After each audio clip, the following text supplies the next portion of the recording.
Hello students, this video is in continuation with my previous video where I had explained you about plant tissues.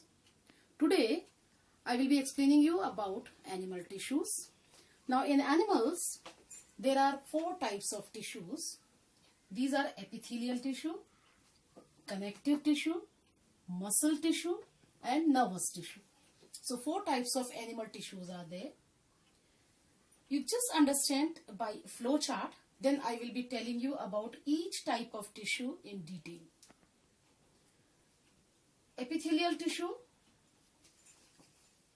these may be flat, the shape may be flat, may be cuboidal, cube-like, or they may be columnar. Columnar means column-like, means they are longer than wide.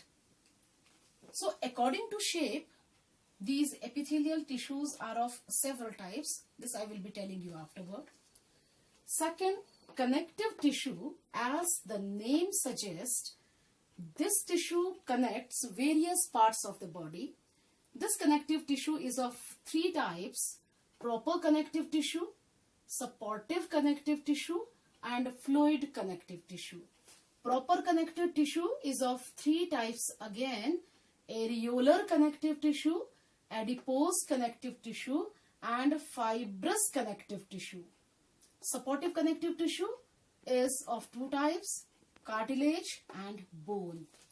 Fluid connective tissue, blood and lymph. I will be explaining you about these all in detail afterward. Third type of tissue is muscle tissue. You know, muscles, all the flesh present in our body is composed of muscle tissue. Now this muscle tissue, or they are also called muscle fibers, are of three types. First is voluntary muscles, then involuntary muscles or cardiac muscles. Finally, nervous tissue, which is made up of neurons or nerve cells. About these neurons or nerve cells, you have already studied in class 8th. So now let's see again tissues, four types of animal tissues: epithelial tissue, connective tissue, muscle tissue and nervous tissue. And then various types of these tissue. Now let's see epithelial tissue. Now this epithelial tissue is also called epithelium. Epithelial tissue is also called epithelium. Now epithelium is the outermost covering of our body, that means the skin. So this epithelial tissue, it will be forming the outermost covering of the body, that means the surface of the body. It is present in the lining of the body, means lining of the body cavity, like the mouth cavity. There are many cavities inside our body, like the mouth cavity, buccal cavity. Then there is a nasal cavity, nose cavity, chest cavity. Many cavities are there inside the body. So this epithelial tissue is also present in the lining of body cavity, inner lining of body cavity. Then it is also present in internal organs. So outside the surface of internal organs or inner lining of body cavity, epithelial tissue is present. So this is about the location where this tissue is present. Shape I have already told you. This tissue is made up of flat cells, cuboidal cells or columnar cells, column-like cells. And according to shape, they are of various types. What is the function of this epithelial tissue? What do you think? Since it is present on the surface, or it is lining the body cavity, or present as the covering of the internal organs. So what should be the function? Main function is protection. So it will be protecting the body as well as body parts. Second function is absorption and secretion. You know that the digestion of food takes place in small intestine and in stomach, and then also absorption takes place in small intestine. So absorption takes place in intestine, and intestine also helps in secretion of certain juices. So absorption and secretion is done by epithelial epithelium or epithelial tissue which is present in intestine. This tissue is also sensory in function, as you know, present in the skin. It can help in feeling touch, pain, pressure, etc. So these are various functions of epithelial tissue: protection, absorption, secretion, and sensory in function.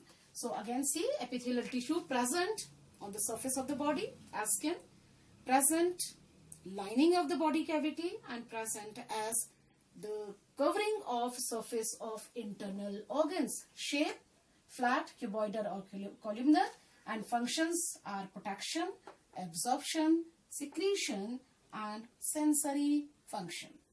Now, according to the shape of according to the shape of epithelial tissue, this epithelial tissue is of various types. Number one is squamous. If the shape is flat, this is known as squamous epithelial tissue or squamous epithelium. If you don't have to write tissue, you can just write epithelium. It's squamous epithelium. Flat cells. Where are they present? They are present in the mouth cavity. They are present in the nasal cavity inside the nose. They are present in the blood vessels and lymph vessels. Second type is stratified. Stratified means when this epithelial tissue, flat cells, rectangular cells, and when they are present in many layers, one on the top of other, then such epithelium is known as stratified epithelium tissue or stratified epithelium. For example, skin is made up of many layers. You all have seen that if one layer is torn, then it is replaced by another layer, underlying another layer. So skin is made up of stratified epithelium. Third is cuboidal. If the shape is cube-like, length and width are same, and cuboidal, this is called cuboidal epithelium. This cuboidal epithelium is present in the kidney tubules. Kidney tubules or kidney nephrons. Columnar epithelium, when the shape is like column, as I have drawn here, column-like shape, this is nucleus and this is cytoplasm there. So if the shape is column-like, then it is known as columnar epithelial tissue or columnar epithelium. It is present in the lining of the stomach and intestine.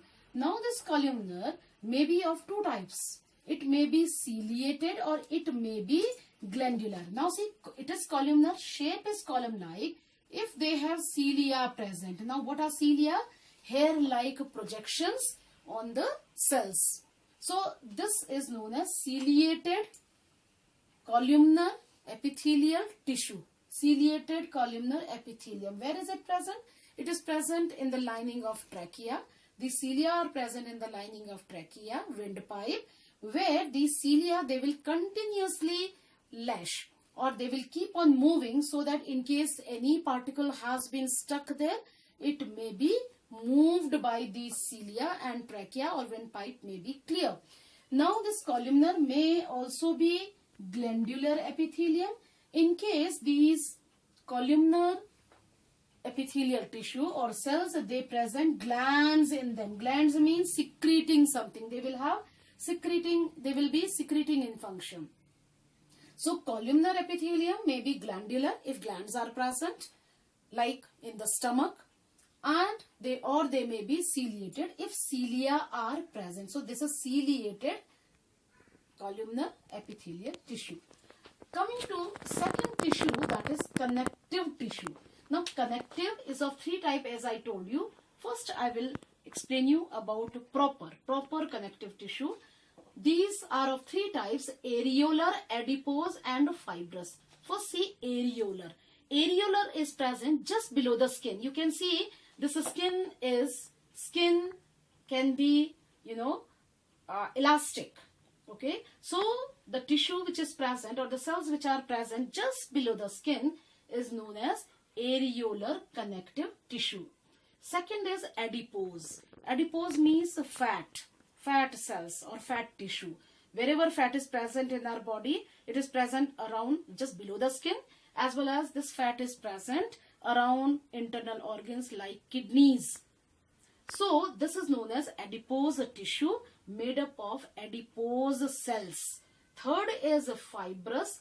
This fibrous connective tissue is, that means these are made up of fibers and they are of two types, tendon and ligament. This is very important, children. What is tendon and what is ligament?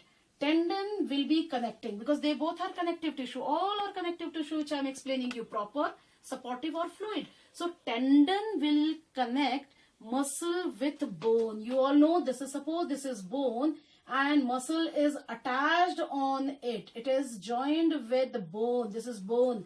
So bone and muscle, the flesh, will be attached with connective tissue that is known as tendon. So tendon connects bone with muscle and ligament connects two bones. That means bone with bone. Two bones are connected with ligament. So both tendon and ligaments are connective tissue.